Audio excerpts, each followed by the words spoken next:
You've felt it, haven't you? That cold, sour jolt deep in your gut when another headline flashes across the screen, a slur, a thinly veiled threat, or worse, a chilling joke about gas chambers. It's easy to dismiss it as just politics or online noise, but let's be honest, it's not. It's a poison that's been meticulously cooked up and designed to make you feel utterly alone, completely overwhelmed, and utterly scared.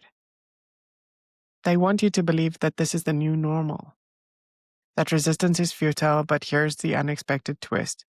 The crucial piece that they don't want you to know. The antidote isn't locked away in some politician's safe, or hidden in a dusty academic text, or even in the Epstein files. It's not some grand, unattainable solution. It's already right here, in your very next conversation, in your pocket, in your kitchen. So please, stay with me, because today we're gonna stop letting their fear campaign drain your energy. Instead, we're going to turn it into your daily power source. Let's begin. Okay, so let's call this exactly what it is.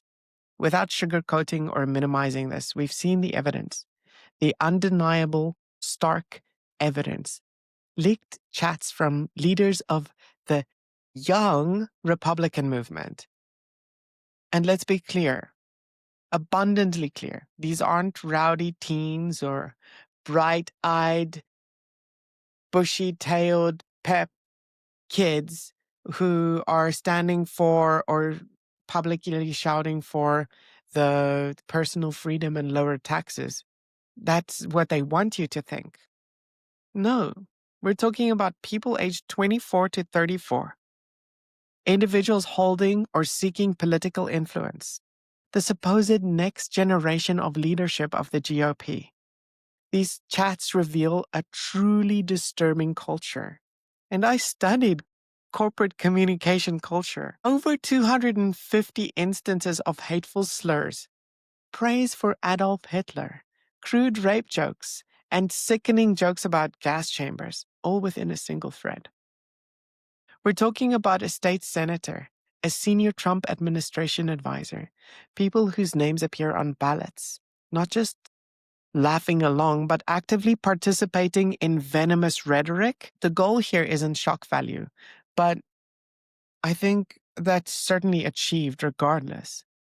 This is psychological warfare, pure and simple.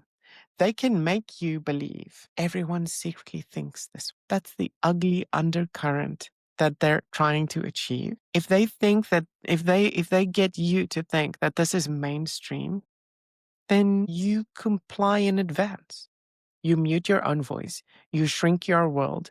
This poison works best when the victim stops moving, stops speaking, stops connecting. So the very first, most essential step is admitting that this toxin is real, acknowledge its insidious nature, and pinpoint exactly where it strings you the most. Recognize that this isn't random acts of meanness. It's a deliberate strategy to isolate, disempower, and instill fear. How else is it possible that we have whatever? I don't even need to talk about that. When JD Vance goes on his co-opted, it feels planned, okay? He was so ready to step into that role, and now he's there. When he's talking about young kids, he's talking about people that are 5 or 6 years younger than he is, okay?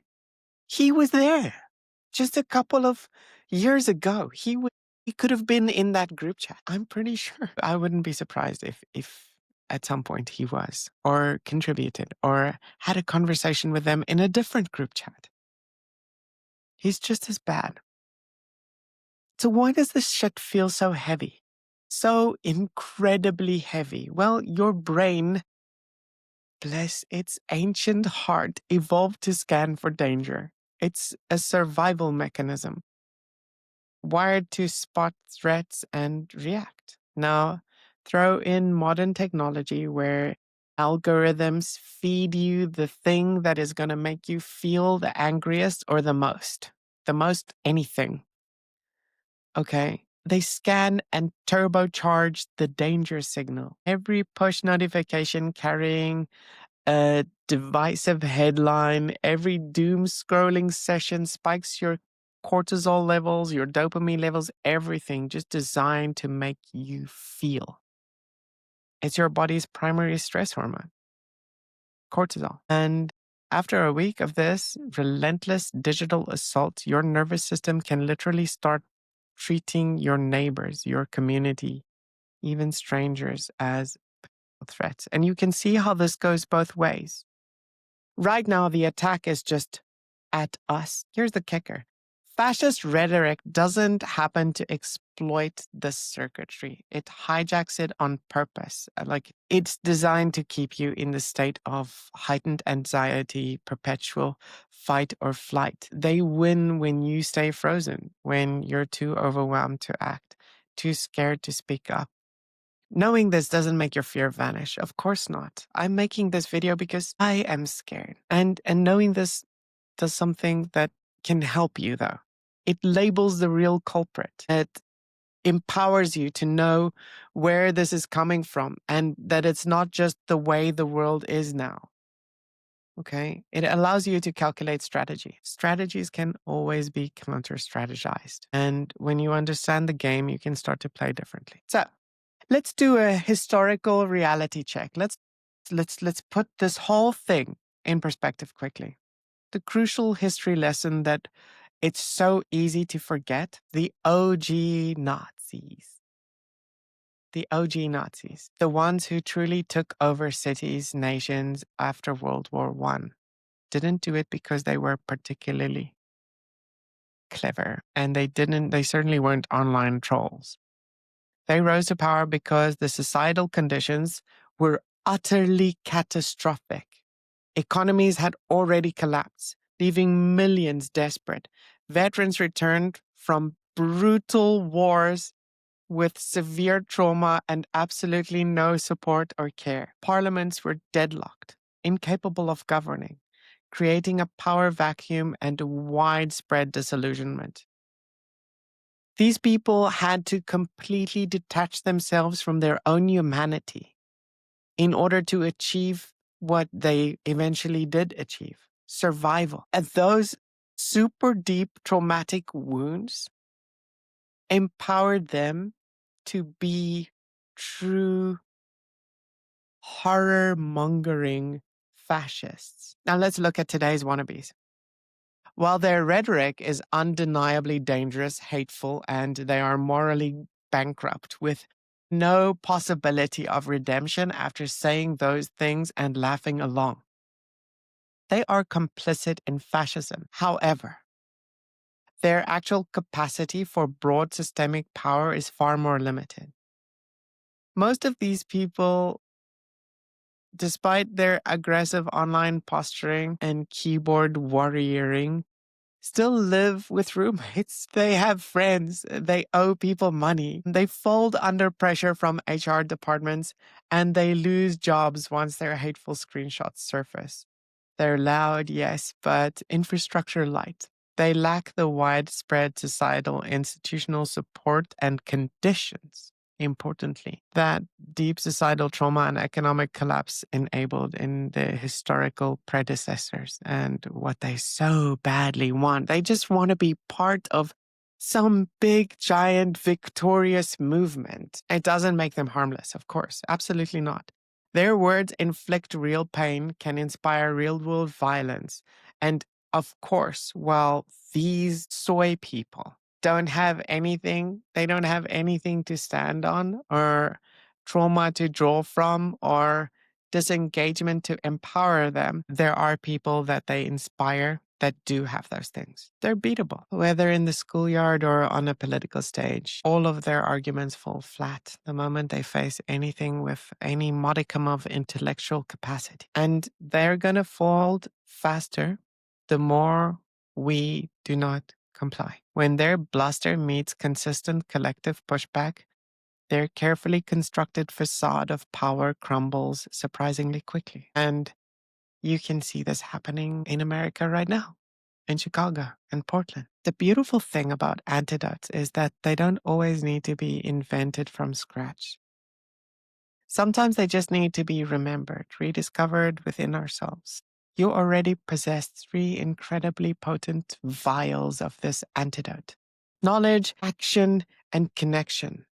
Let's pop the caps on these and see how they work. 1. Reclaim your mind. This is about mental self defense. The next time you spot a fear bait headline, a dismissive meme, or a hateful comment, don't just passively absorb it, pause, take a breath, and then consciously name that tactic. They want me scared right now. This is designed to make me angry and isolated. That microsecond of labeling isn't just an intellectual exercise, it's a powerful disruption.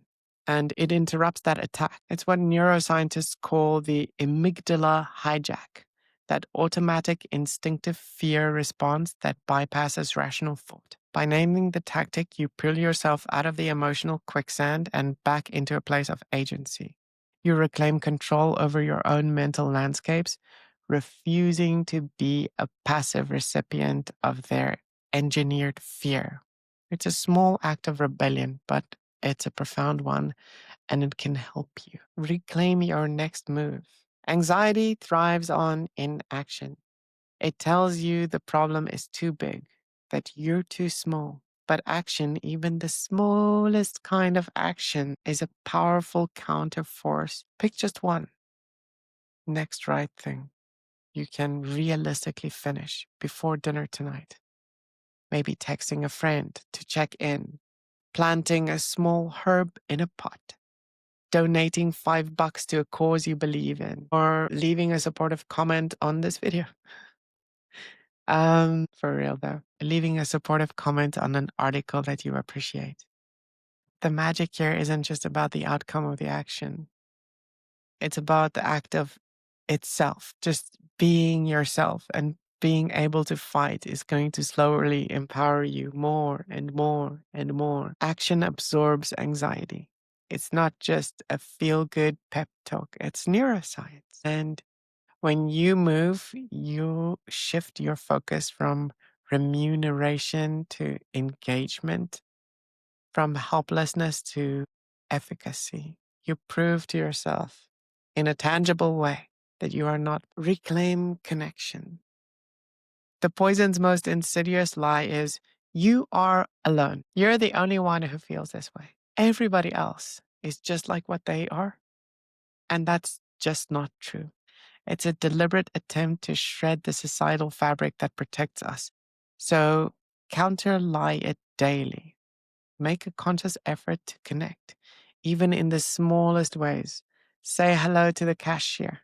Share a quick, genuine joke with someone in the elevator, or be the first to reply to a group message in chat. These are just polite gestures. These aren't just polite gestures. They're vital acts of resistance. Tiny acknowledgements of community, shared smiles, brief conversations. These are the threads that stitch our society back together and make it stronger and more resilient than any bully could ever hope to shred. They remind us that we are part of something larger, something human, and something that hate cannot fully penetrate. So, what kind of everyday moments shrink fascism? They often start in the cafeterias or buses, in quiet neighborhoods with ordinary people making extraordinary choices. Think Rosa Parks refusing to give up her seat on a bus, a Warsaw nurse forging IDs for Jewish families, or a Berlin couple secretly handing out anti-Nazi postcards. These were not grand political figures. They were everyday people making everyday moves that set clear, undeniable signals. Hate is not normal here. Hate will never be normal here, and we do not accept it. We're empowered to make those moves much faster and much sooner because we are all educated enough to know what to do. And our equivalent of those moments might feel small, but their collective power is immense. There's a quote I recently read: "What is the ocean if not a collection of drops. It could be loudly thanking the host of a drag queen story hour, making your support visible and unapologetic. It could be asking your slur spewing cousin, why did you say that in front of the family? Forcing accountability and refusing to let it pass as acceptable. It could be posting a 5-star review for the migrant run bakery down the street, putting your economic vote where your values are. And the right's loudest, most aggressive voices are betting everything on your silence, on your fear, on your apathy. But collectively, millions of these tiny, defiant no's, these acts of everyday courage and kindness, can be absolutely devastating to the fascist regime. Create a new normal, one where decency, empathy, and solidarity prevail. Here's a practical playbook, a series of small, actionable steps you can take this week to build your resilience and push back against the tide of fear. Monday, swap 10 minutes of aimless doom scrolling for 10 minutes of dedicated learning the names and the positions of local candidates in upcoming elections. Knowledge shrinks monsters, making them less abstract and more tangible. Understanding who they are, why they're on the ballot, and what they stand for gives you civic power. Even me in another country. Tuesday, make a point of complimenting a coworker or classmate in front of others. Public kindness isn't just good manners, it's contagious and it's immunity against cynicism and division. It subtly shifts the atmosphere, making it harder for negativity to take hold. Wednesday, spend $5 or whatever you can afford on a minority owned business or locally owned business if you don't have minorities in your area. That happens. Then take it a step further and tag them online, sharing your positive experience. Economic votes count every single day, and pushing that into the algorithm will eventually change the algorithm. Supporting diverse businesses strengthens the fabric of our local community. Thursday, message one friend. Coffee this weekend? I need sanity. Aww. Or thinking of you. How are you really doing? Friendship isn't just a nice to have, it's infrastructure and it's community and it's connection. It's the essential support system that helps us navigate challenging times and reminds us that we are not alone. Friday. I can't do this, but you can. Attend one city council or school board meeting, either in person or via live stream. Your presence, even a digital one, signals we notice, we're participating. It shows that you're engaged, paying attention, and that the local decision makers are being observed. This small act of civic engagement is a powerful one, deterrent against unchecked power. And if you're not able to do that, take part in community. Join a community group. Weekend, rest. Seriously, just fucking rest. Burnout is just as insidious as everything else. Anything that can silence you is a threat. And burnout is one of those. Prioritize self-care so you can show up again, refreshed, ready, and strong. Remember, when they bark, they have no bite. They don't even have a plan to bite. It's all bark. It's all bullshit. This is a critical point that the leaked Young Republican chats powerfully illustrates.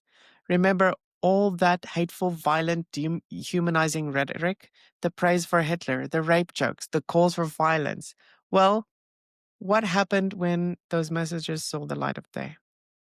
Every single leaked chat member who has been publicly named so far either apologized, often weakly, or claiming it was a joke, resigned from their positions, or had job offers rescinded. State GOP chapters like the Candace Young Republicans have even disbanded in the fallout. Notice something important here. No militias rushed to defend them. No grand movement rallied to their cause. Their ideology, for all its bluster, seems to end precisely where accountability begins. It's why they don't want to release the Epstein files. When faced with actual consequences, job loss, public exposure, professional repercussions, their supposed resolve evaporates.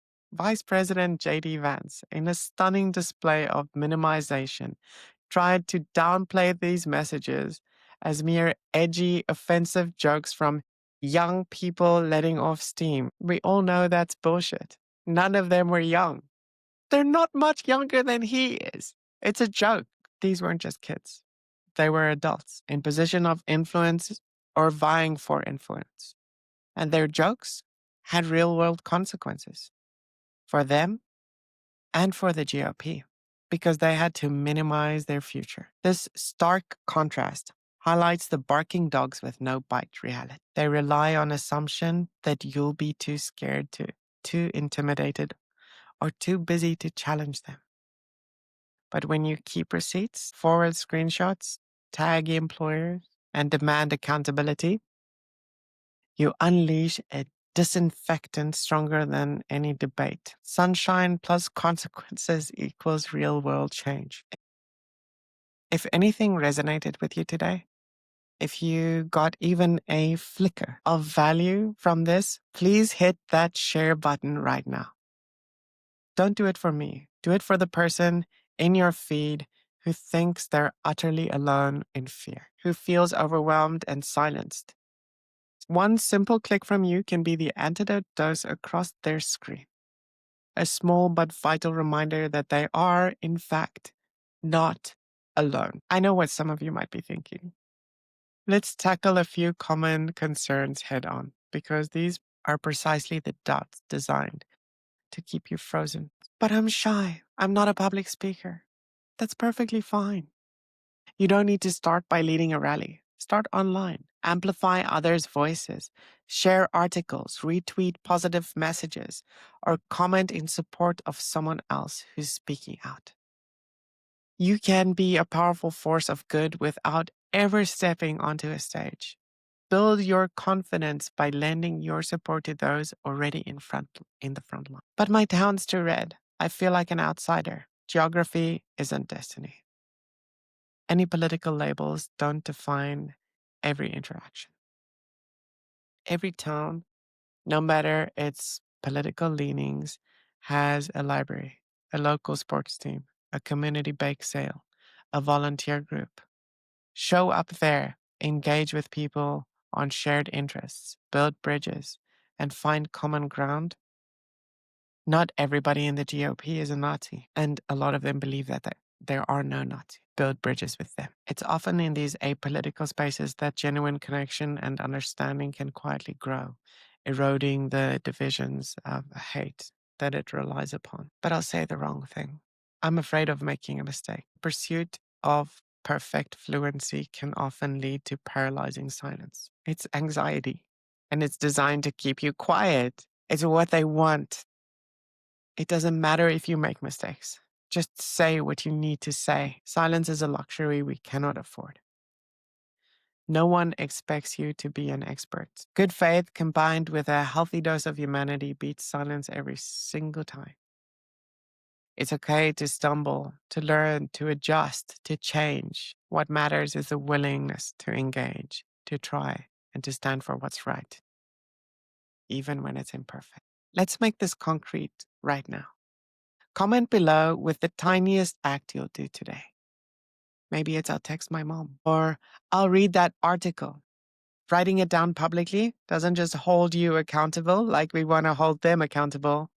It also helps move the algorithm toward hope, flooding the comment section with tangible acts of engagement. Let's show them what a community committed to decency looks like. Their plan is simple, insidious, and effective. Frighten you into frozen isolation. Your counterplan, your antidote, is equally simple but profoundly powerful. Know the game, do the next right thing, and connect like your life depends on it. Because in a very real sense, democracy does, not just in America, but all over the world. You won't eliminate every hateful meme, every venomous comment, or every ugly sentiment from the internet, but you will absolutely neutralize the fear they need to spread and to achieve their goals. The antidote isn't some secret hidden formula, it's in your morning screenshot email to HR, in your shared video, in your quiet act of defiance. Start today, repeat tomorrow, and keep repeating. Because fear truly loses when living, connecting, and acting with courage become your daily, unwavering resistance. I love you. I love you. Goodbye.